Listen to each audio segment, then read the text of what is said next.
What's something you look at that you feel, hey, I could have done that better? Kind of the same thing you're saying, because working in the mill, listening to them cut big hammers all day long, you come home and I don't want to see them. I don't want to talk to them. I don't want them to say nothing to me. Right. You're And tired. that was the time when they're happy to see you come home and carrying on. And this is kind of a spinoff. I understood why my father was the way he was, because he worked in that mill all them years. And whenever he came home from work, you broke camp.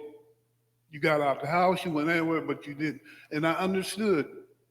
As a child, I didn't understand, but as grown up, I understood. Now I understand why he was the way he was. But it was not fair to my children, Right. because they're happy to see daddy come home, but I'm tired. My ears are still ringing. They're still ringing to this day from them hammers. I know. Wow. That was a mistake. Not spending time, not taking a few minutes to come in the door to give them a hug. Mm. Let them know that you could have to see them also. And That's that's about, I mean, other than that, another mistake was letting her, son, you take care of all the school calls. You got to, I never went to none of them parent teacher things, and I needed to be. And Yeah. now, being, like I said, with the grandkids now, we both go. Yeah.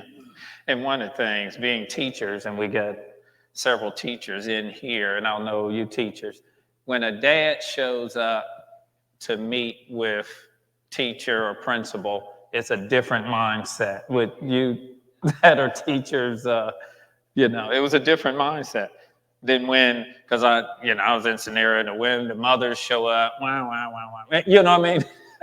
And you're like, okay, I'm just tired of this woman, right?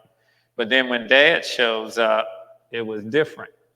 I remember one story with my one son, Jamar. Something happened at school, and I think Brenda would normally go because I was working, but something happened at school where a teacher stood, and you teachers know this is stupid, right? A teacher stood up on a chair on top of him and was talking down to him just to make himself even bigger and talking down to it. So he came home and said what happened. So then I went to the school, right?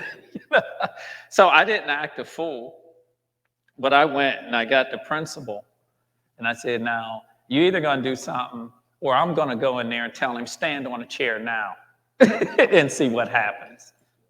So we can pick one, right? Either you go handle it, and he'd have no more problems, because I'm sure she told him, you don't want that man to come to come in here, because it's going to be a problem, But it's just different.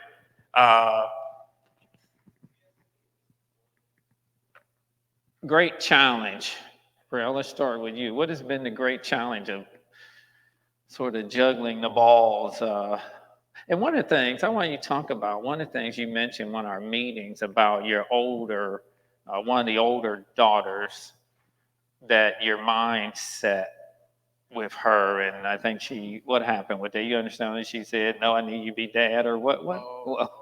I had a defining moment for me. One of my biggest mistakes were, I came from poverty, so we grew up without a lot. So my mission was to try and give my kids everything that I didn't have.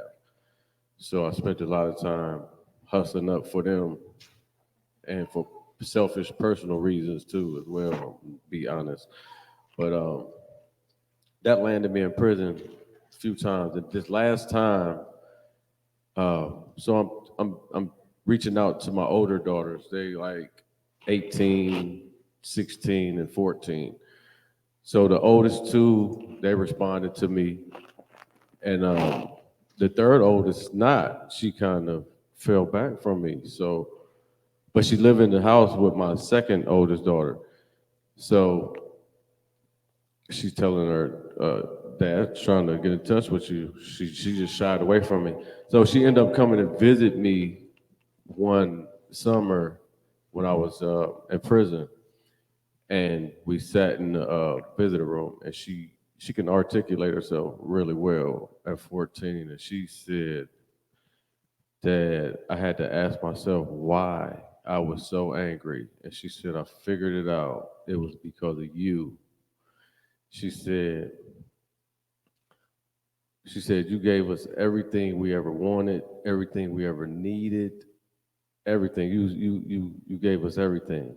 She said, but you could have kept it all, and all we wanted was our dad. So right then and there, I broke down crying in the visitor room. She crying. So I told her about my upbringing and how hard it was, and I never had a father, and I was learning. And I made a vow right then and there to never leave my kids again for no reason, no money, no anything. So.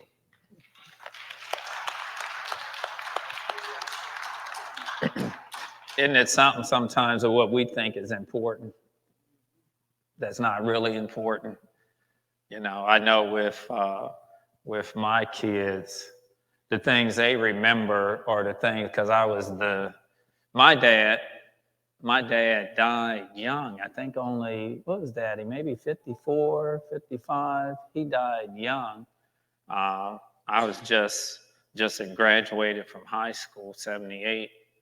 But one of the things with my father, and you sort of talked a little, but let's talk a little about that relationship with father. My father was around. He was there my whole life, but he wasn't the kind that ever spoke anything into my life. You understand what I'm saying? He never shared any words of wisdom or anything like that. And I teach a lot of classes, and with a lot of men and institutions, and and I would hear some of these men would go, my grandpa, he always said this. Or my father, when we were working on the car, so they were catching these things while they were, does that make sense? While they were doing activities, they were catching these things. And that's when and I stopped and I go, wait a minute. I have nothing I can say that my father shared with me that was words of wisdom that carry me. And I had to start thinking, I said, well, he did say, make sure you keep your credit good. He didn't explain what credit was. So that didn't mean anything, right? You know what I mean? You know, if you just give somebody a statement, power to define is power to fulfill. I didn't know what that meant, but whatever. All right, talk to me. You already said Dad wasn't around. Talk to me. What was that like, and how did it maybe influence you, or you didn't have? For me, I mean, I have a great father. Thank We the met Lord. him We got a recently. chance to meet him. My father was a minister, and he was the father for all the kids in the neighborhood that didn't have their fathers around. Yeah. And so I was very fortunate. But for me, my father, he would love to. His thing was taking me down the basement in his office. He had a little office he made in the basement, and he would just have these talks. And whenever something went down, it's come on, let's go down in the basement. We're like, oh Lord. You didn't want boy. to go to the basement. And I never really understood that at the time. But then I was talking to my grandfather, and my grandfather would do the same thing with him. You know, my grandfather established some things in his basement. And he said, son, when you get married, always make sure you have a good basement. Because one day your wife is going to set you off, and you don't need to run off from the house. You don't need to go get in trouble. Just go down the basement. There you go. That's some wisdom. But yeah, he would have these talks with me about just everything. And, if there was a situation, come on, let's go down the basement. Now, sometimes them basement trips They weren't always pleasant. wasn't always pleasant. But then sometimes he just wanted to just talk to you about life and about different things. And then I do that, with my kids, just sit there, talk to them. We don't go down the basement. But I just sit and just talk with them. And, why is Dad always lecturing us, this and that? And And my wife told them, said, there's a lot of people in this world that do not have that. Don't Right. you ever take that for granted. And so it's just something that's in us because we feel it's important just to impart something because there's a need for that one day. And you're going to need what I'm telling you one day. You Right. may not need it now, Now, right. but one day, that day always is going to come. It's going to come. Good. Woody, what was your? Mine was like yours. Like I said, whenever Pops would come home from work, you broke camp. We didn't have no conversations. It said, do that. Why didn't you do that? That's all. That's the only conversation we ever had. I played ball all through school and carrying on. Well, the way he worked, he never came to a game. My mother never came to a game. Matter of fact, when we had parent night, Sibley, the funeral home directors, one wore my number. But I appreciated that because he worked all the time. Right. And the only thing he ever said to me about sports was, you should have played basketball. Well, I didn't know how to play basketball. No, no. Yeah. We worked. My grandfather had a sawmill. He we made lumber and stuff. He used to make furniture and stuff.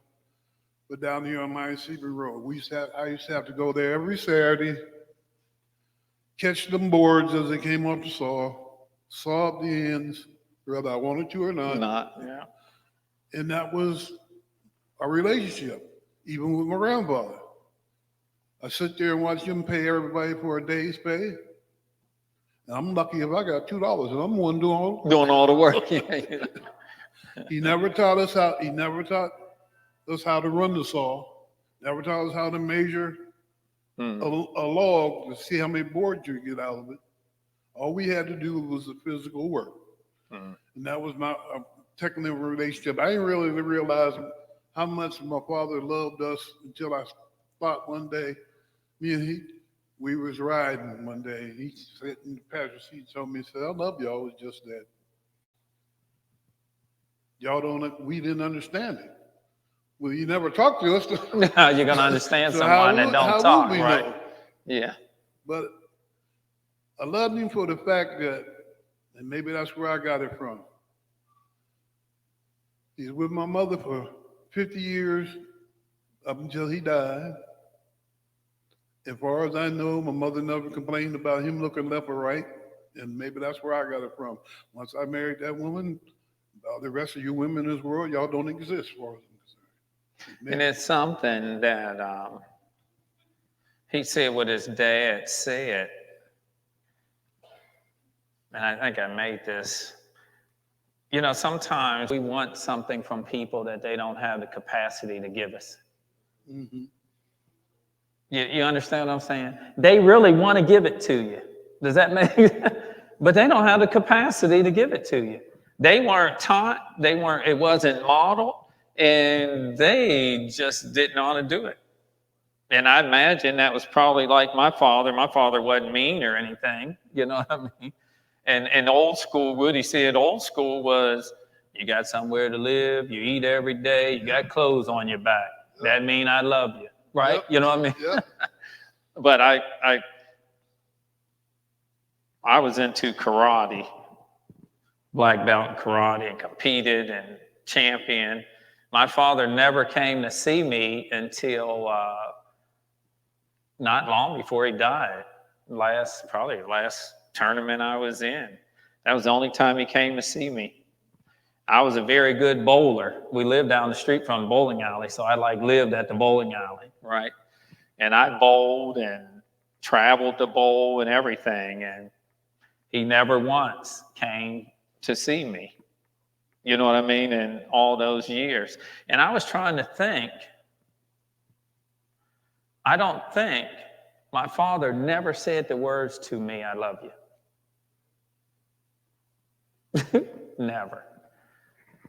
And he died when I was, I think, 19 or something like that. But he never said those words. I hope when we just talking here and for people watching that you catching a lot of stuff. right? You know what I mean? That we're talking father, right? But it applies to mothers also, right? And it's part of why, so around here, it's been so important to us to take our young ladies and our young men that don't have an active father in their life and bring them into our life. That's why we have them over the house. Before pandemic, they know they'd be over the house and spending the night, and I sit them down and talk to them about everything. You know what I mean? Warn them about men because they didn't. I know they don't have that. You know, they don't have that. So we made them our daughters.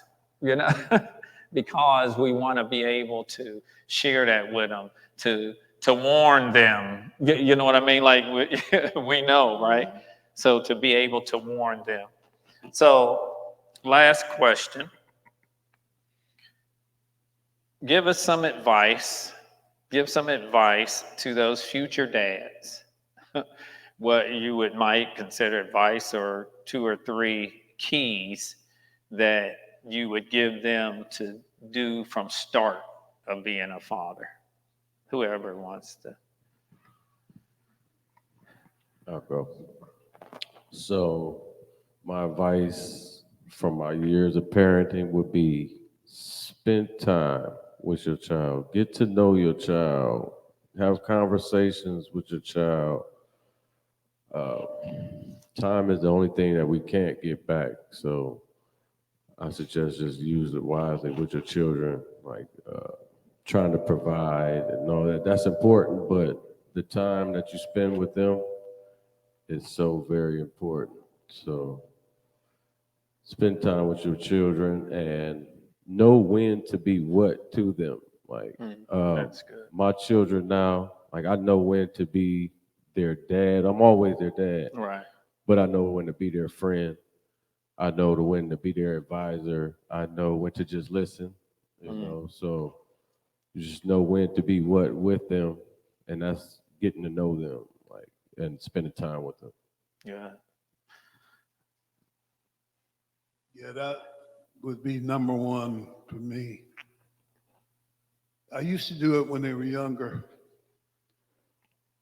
on their birthday. Take them by themselves, not with their mothers or sisters, and spend that time with them, whether it's a birthday or not. Take each one of them. You don't have to take them out, maybe just take them off, like Pastor was saying, not necessarily in the basement though. But just listen to them talk. Sit there and listen to them. I listen more now to my grandchildren than I ever did my own children. But it is very important that you let them speak their mind. And don't jump right away and say, no, you're wrong. I learned this from interactive management at the Mill. It's not no, you're wrong. Yeah, that could work, but how about this way? Let's think about it this way. Don't always down, because in their minds, they're thinking this is right. Even though you know it isn't, you can straighten it out. It's just the way you talk to them. You got to listen to them, understand that they got a mind of their own, and spend some quality time with them. I know there's times they get on your nerves to be yakking, yakking, and listening to that music and carrying on, but it ain't no different than it was when I was I getting was ready to playing my say music. our parents would have the same Right. complaint. But it's, the most important thing is spend some time and give them an ear. Listen to them. They're not as ignorant or as rebellious as you think. Just listen to what they say and then interact with them. But the most important thing I think is let them know you love them. Don't hurt men. Don't hurt to say, I love you. You said it to your wife, say it to your children, Yeah, especially the boys. that's good. Well, a lot of that, I agree with what you guys were saying. The only thing I would add to that is before anything, ask God for wisdom. on how to raise them, what to say, what to do, because you got to start off with him first, because he was the first father. Yes. And so he knows how this thing works. And then I agree with what you were saying as far as spending that time. Don't miss those moments because time goes by quick. And, you know, you'll be looking like, wow, I wish I'd have done this when they were younger or when they were this and that. Now they're about to leave out of the house and you're like, where's the time go?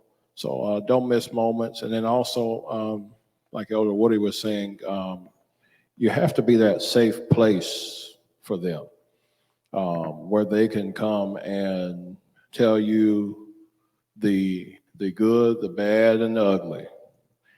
And they know that you're not going to react in a way that makes them feel unsafe or unwelcome.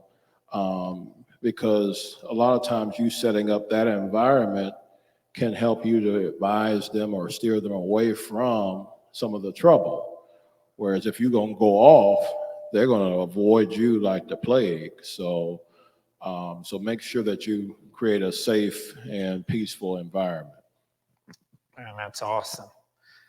Because the scripture says to train up a child. In order to train anything takes what? Time, right? Takes time and effort. And it's why we do the things that we do here. As far as even with the men, we're trying to give the men tools. You know what I mean? Give them tools. Those that didn't have the tools, we give them tools. That's why we have our Marriage Matters. That'll be coming up. We got set a date. It's Marriage Matters, but it's for any couples. It's why we do that. We figured out that there are no perfect parents. The only perfect parent was God. You know what I mean? After that, all of us we're a work in progress, aren't we? And we made, my sister and I was Brenda, my sister Brenda, we were talking about this yesterday when I was talking to her on the phone and, you know, talking about grandkids and, you know, that. And some of you parents will probably agree with this. Parenting was a lot easier when you were doing it in theory versus when you actually had kids, right? You know, you know, when you're watching other people, I don't know why they're doing that. They need to do this, that, and the other. Then you have kids, right? You know what I mean? Then you find out, oh, this is not as easy, you know what I mean, as I thought, right? It's a whole different deal. So I love that. Don't miss the moments. Man, allow them to talk, you know, and the girls, a lot of them, they got grown on me now and you know, through pandemic and that, we missed time, but some of them still here. I take all the girls in the church. We go on a date. We did that a number of times. I take them all, hey, cheap date. You know what I mean? We go to Taco Bell or, you know.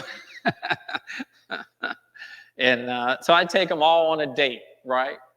So we go on a date and Taco Bell or whatever, this kind of thing. And then we would go back in our other place, and then we would just go back there and we would just talk, you know.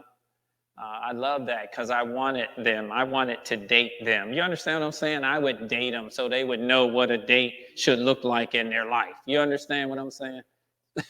So that was important to me and to us to be able to model that for them that didn't have it. And we can continue to do those things. Hey, did you guys get something out of these young men here? Amen. Amen. So thank you, gentlemen. That was awesome. And I'm sure people online, there's something for them to glean and to come back. And maybe things are sort of normalizing. Maybe we can get back to, we used to do a Facebook Live thing, and we'll have to get back to that. And it was called, what we call it? Our Father, what we call it? I forget what we called it. Father something. I don't know, what we call it? Oh, Fatherhood Cafe. And we would do Facebook Live. And we would do questions like this on Facebook Live. So we got to get back to that because there's a lot of men just out there that have no guidance. All right, fellas, you done. Man, get up here trying to just steal my show, right? Man, love you guys and appreciate you. Well, thank you for tuning into the broadcast today. I know that you heard a word that's going to change your life. One of the things here at Spirit of Faith, we say that we inspire, empower, and equip people to walk in their purpose. And we just believe that the word that you heard on today is going to help you walk in your purpose. But in order to do that, everyone needs a pastor. And we want to reach out to you as the pastors here at Recharge Cafe to let you know you need a pastor, because it takes another man or another woman to take someone to their next level in life. And not only that, there's going to be times in all of our families where we have trauma, where we have stuff happens, right? And you need a pastor. You need someone to pray with you. You need someone that will help take care of your family needs. And we're here to do that for you. Whether you're near or far, you can be part of what we're doing here. So there's information at the bottom of the screen. You can reach out to us and contact us, either myself or Pastor Brenda or the Tufts, Pastor Shelton, Pastor Emily. We have pastors here that we love you because we love God, and we want you to have the best in your life. So we just look forward to hearing from you.